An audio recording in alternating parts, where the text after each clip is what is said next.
வணக்கம் டீச்சர்ஸ். இது Balaji Kandasamy. PO and TNT ட்ரைப்னஸ்க்கான எப்பவும் நம்ம கொடுக்குறது இந்த பிஓ சிலபஸ் லைன் பேஸ் பண்ணி நம்ம கிளாஸ் கொடுத்துருக்கோம் இல்லைங்களா. ஸோ இன்னைக்கு வந்து நம்ம பார்க்கக்கூடியது தமிழ் கிளாஸஸ். இதுக்கு முன்னாடி எப்பவும் போல நம்ம சொல்லக்கூடிய ஒரு குட்டி கதை இதில் உண்டு. இதில் என்ன இன்னைக்கு நான் சொல்ல போறேன் அப்படின்னா, இப்படி ஒரு அடர்ந்த காடு, மரங்கள் நிறைந்த அடர்ந்த காடு. இந்த அடர்ந்த காட்டில் வந்து பார்த்தீங்கன்னா 2 பேரை வந்து மரங்களை வெட்டுங்க அப்படின்னு சொல்லிட்டு 2 பேர் கையில 2 கோடாரி கொடுத்துறாங்க. ஆளுக்கு ஒரு கோடாரியா கையில் கொடுத்துறாங்க. சரின்ட்டு அவங்க காட்டுக்கு போய் நிக்கிறாங்க. அங்க நிற்கும் பொழுது பாத்தீங்க அப்படின்னா, ஒருத்தர் மட்டும் என்ன பண்ணிருப்பாருன்னா, இன்னும் நம்ம நிறைய மரங்கள், அதாவது யார் அதிக மரங்களை வெட்டி சாயந்தரத்துல யார் அதிகமான மரங்களை வெட்டி வந்து கொடுக்குறீங்களோ அவங்களுக்கு ஒரு பரிசு அப்படிங்கிற மாதிரியான ஒரு இது கொடுத்துருக்காங்க. சரி, இப்ப 2 பேருமே வெட்ட போயிருக்காங்க. ஒருத்தர் போன வேகத்துல சும்மா இன்னும் டைம் வரையில வேக வேக வேகமா வெட்டிட்டே இருக்காரு. சரிங்களா. ஆனா இன்னொருத்தர் என்ன பண்றாருன்னா, தன்னுடைய கோடாரிய இது பண்ணிட்டே இருக்காரு, ஷார்ப்பாக்கிட்டே இருக்காரு. தன்னுடைய கோடாரியை ஷார்ப்பாக்கிட்டு என்ன பண்றாருன்னா, ஒரு கொஞ்ச நேரம் கழிச்சு வெட்டுறாரு. அப்போ கொஞ்ச நேரம் கழிச்சு வந்துட்டு கோடாரியை ஷார்ப்பாக்குறாரு. மறுபடியும் போயிட்டு வெட்டுறாரு, கோடாரியை ஷார்ப் பண்றாரு, வெட்டுறாரு. ஸோ இது ஒருத்தருடைய வேலை.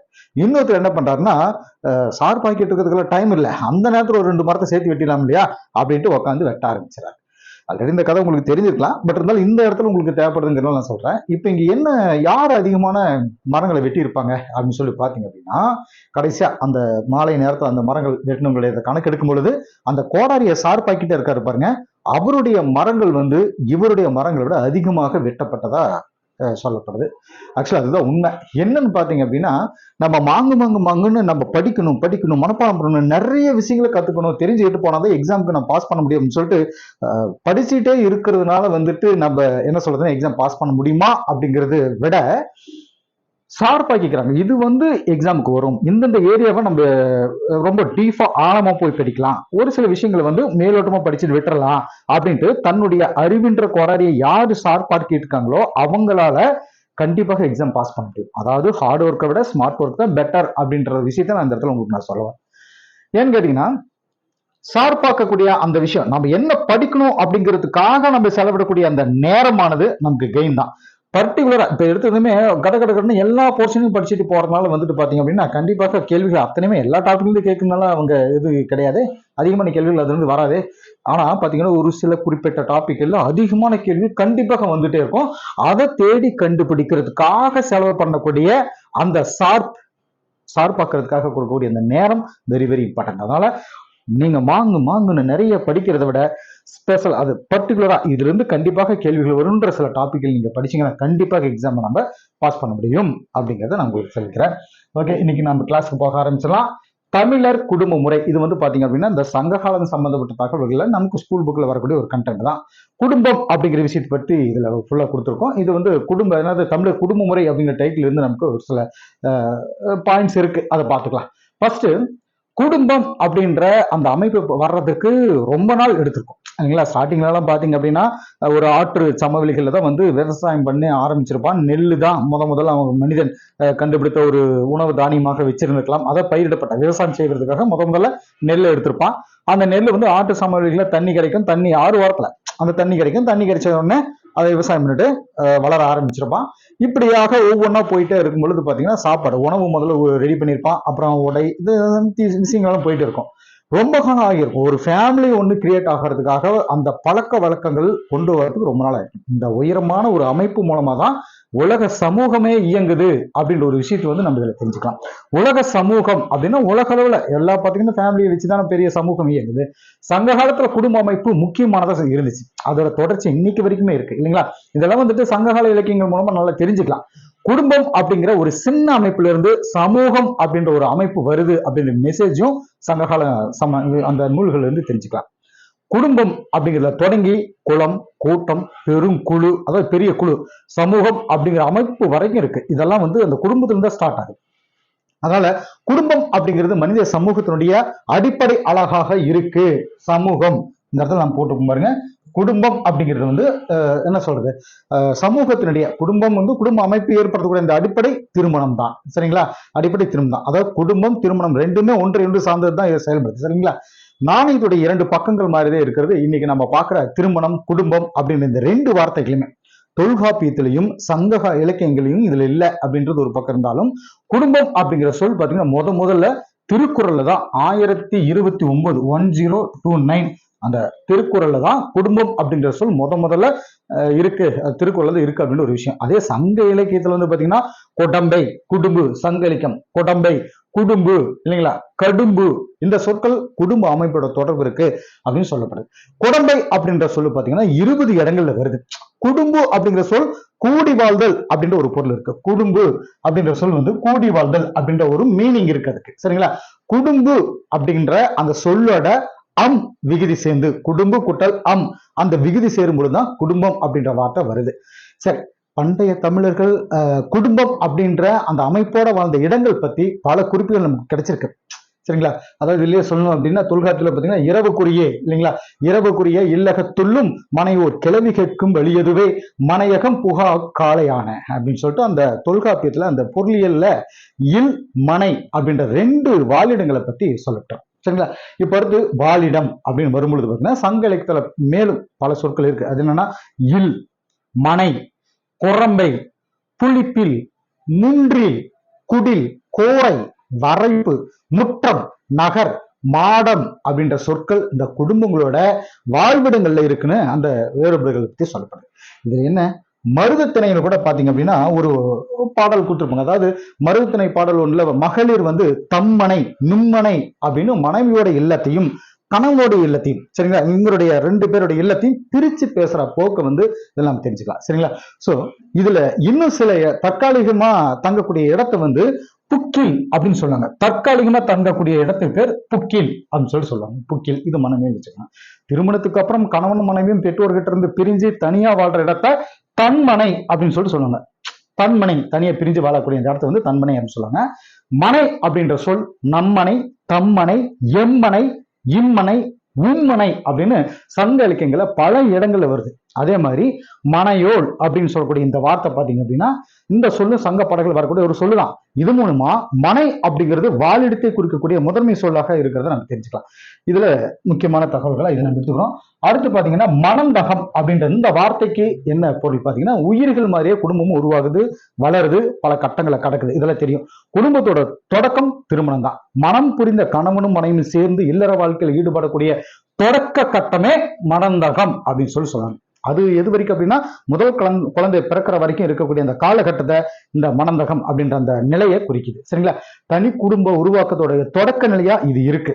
சரி, அடுத்து தொல்காப்பியம், செவிலி, இந்த வார்த்தைகள் பார்க்கும்போது இளம் தம்பதியினர்கள் இருப்பாங்க. அவங்களுக்கு ஏற்ற அறிவுரைகளை சொல்லி நெறிப்படுத்துற வேலை செய்யக்கூடிய ஆள் யாருன்னா அந்த செவிலிக்குரியது அப்படின்னு சொல்லுவாங்க. அதுவும் தொல்காப்பிய அடிகள் அதன் மூலமா தெரிஞ்சுக்க அதுல சொல்லியிருப்பாங்க.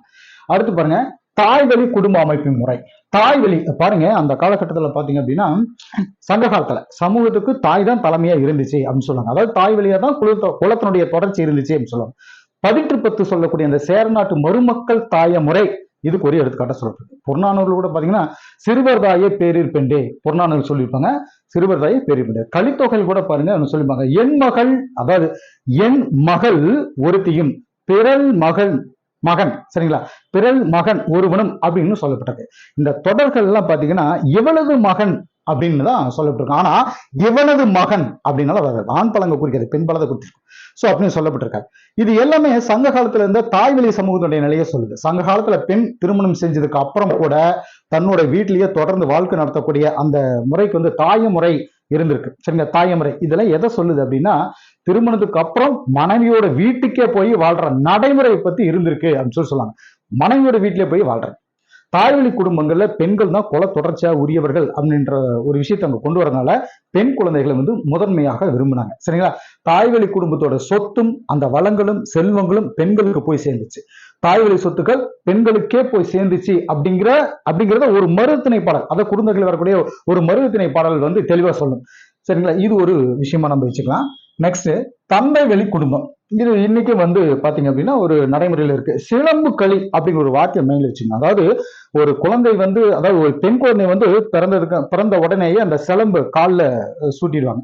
அந்த சிலம்பு களி அப்படிங்கிறது ஒரு வகையான சடங்கு. அது எப்போ அப்படின்னா அந்த பெண்ணுக்கு திருமணம் ஆகும் பொழுது அந்த சிலம்பு களி அப்படிங்கன்னா அந்த சிலம்பை கழட்டி வைக்கக்கூடிய ஒரு நிகழ்வு. அப்படின்னு சொல்லுவாங்க. என்ன எதுக்காக அது அப்படின்னா, அது இல்லற வாழ்க்கைக்கு வந்து அது சத்தம் சரியாக இருக்காது அப்படின்றதுக்காக அந்த தாய் வந்து சரி குழந்தைக்கு இனிமே அந்த சிலம்பு தேவையில்லை, கணவன் வீட்டுக்கு போக போகுது அப்படின்னு சொல்லிட்டு அந்த சிலம்பை வந்து கழட்டி வைக்கக்கூடிய ஒரு சடங்கு வந்து சிலம்பு களி அப்படின்னு சொல்லுவாங்க. இது எந்த அளவுக்கு ரொம்ப பெரிய அளவுக்கு வச்சிருப்பாங்கன்றதை நம்ம பார்த்துக்கலாம்.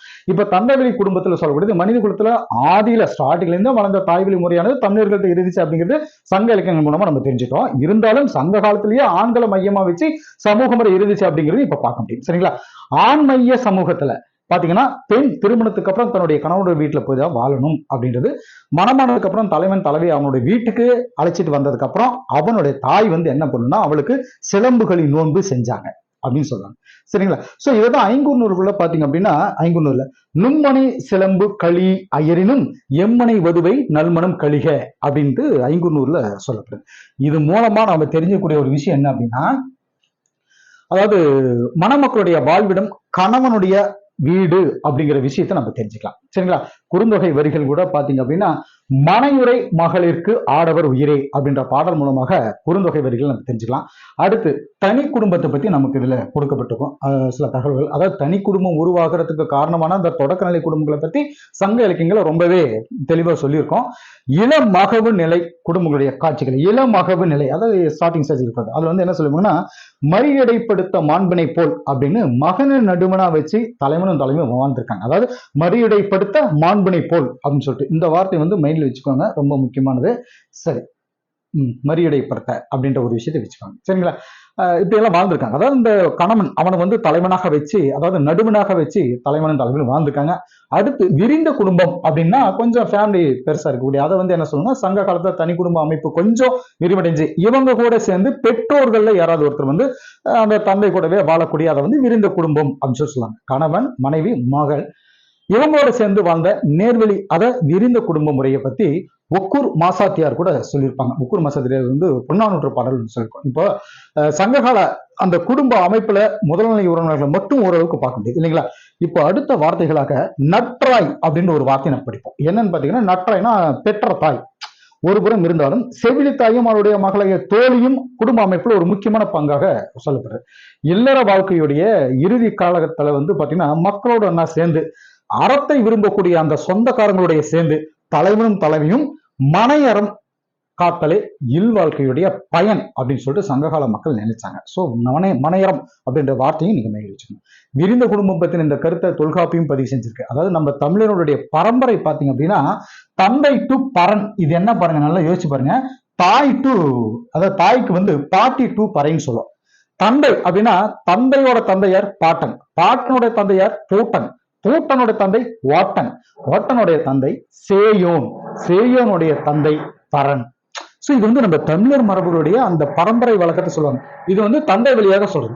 தாய் வழியாக தாயோட அம்மா பாட்டி, பாட்டியோட அம்மா பூட்டி, சரிங்களா?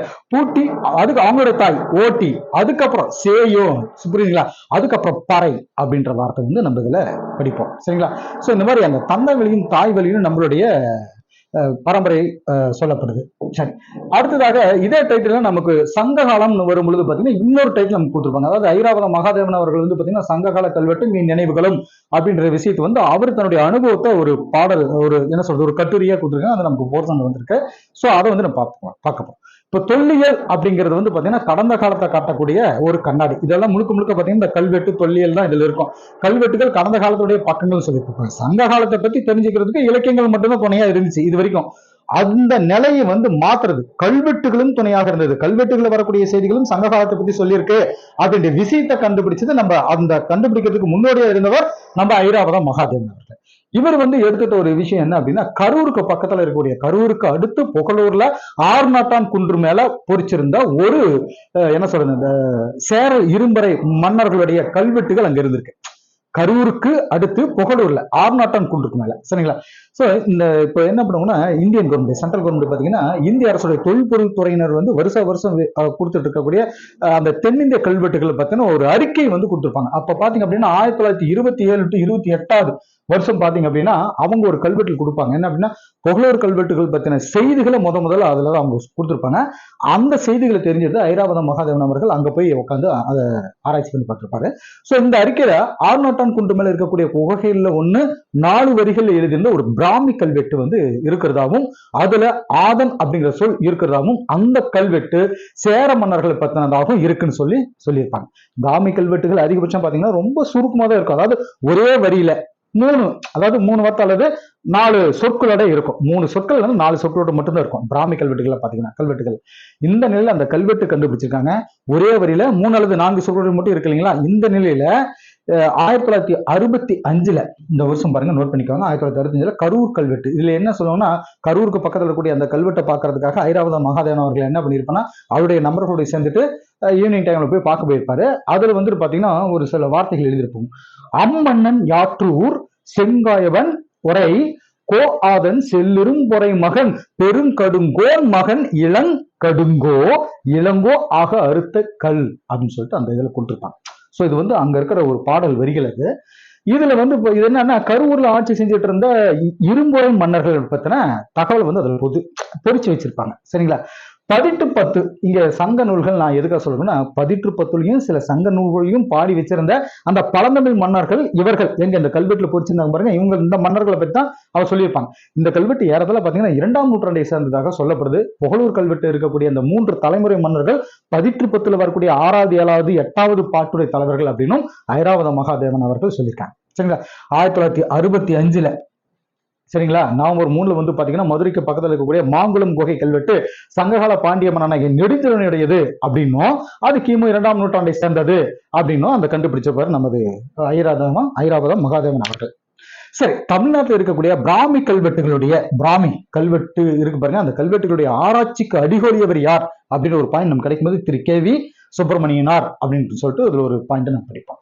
அடுத்து இந்த ஐராவதம் மகாதேவன் அவர்கள் இவரை பத்தி சொல்லணும் அப்படின்னா, இவர் ஒரு இந்திய ஆட்சி பணி அலுவலராக இருந்திருக்காரு. தொல்லியலையும் எழுத்தியலையும் இவருக்கு அதிகமாக இருந்த ஆர்வத்தால விருப்ப ஓய்வு வாலண்டியர் ரிட்டையர்மெண்ட் அவருடைய போஸ்டிங் ரிசைன் பண்ணிட்டு தனக்கு ரொம்பவே பிடிச்ச கல்வெட்டு ஆய்வில் வந்து ஒரு 30 வருஷம் இதுல ஈடுபட்டிருக்காரு. இவருடைய ஆய்வு 5க்கும் மேற்பட்ட நூல்களும் கட்டுரைகளும் வெளிவந்திருக்கு. ஆனா இந்த மாதிரியான ஆய்வுக்காக ஜவஹர்லால் நேரு ஆய்வறிஞர் விருது இது பாத்தீங்கன்னா 1970 அவருக்கு கொடுக்கப்பட்டிருக்கும். 1970 ஜவஹர்லால் நேரு ஆய்வறிஞர் விருது கொடுத்திருப்பாங்க. இந்திய வரலாற்று ஆராய்ச்சி மைய விருது 1992 கொடுத்திருப்பாங்க. தாமரை திரு விருது எவ்வளவு பெரிய விருது, அது 2009 இவருக்கு கொடுத்திருப்பாங்க. இந்த மாதிரி விருதுகள் வாங்கியிருக்காரு. இவருடைய சிறப்புகள் ஒன்னா சொல்லப்படுறது எது அப்படின்னா, 1810 இருக்கிற சேர அரசருடைய பெயர்கள் புகழூர் கல்வெட்டில் இருந்ததை கண்டுபிடிச்சு இலக்கியத்தையும் கல்வெட்டு ஆய்வையும் ஒருங்கிணைச்சு, புரியுங்களா? சோ அந்த பாறைகள் இருந்த கல்வெட்டுகளை படியெடுத்து ஆய்வு செஞ்சு அதை நூலாக்கி இவர் பொறுத்துதான் இவர் செஞ்ச மிகப்பெரிய ஒரு வரப்பிரசாதமாக நம்ம நினைக்கிறோம். சரிங்களா? சோ இது ஒரு முக்கியமான தகவல்கள் நமக்கு கொடுக்கப்பட்டிருக்கு. ஓகே, இன்றைய கிளாஸ் வீடியோஸ் இதோட கம்ப்ளீட் ஆக போது இதுல கண்டிப்பா ஒரு கேள்வி உங்களுக்கு வரும். அடுத்த கிளாஸ் நான் சந்திப்போம். தேங்க்யூ.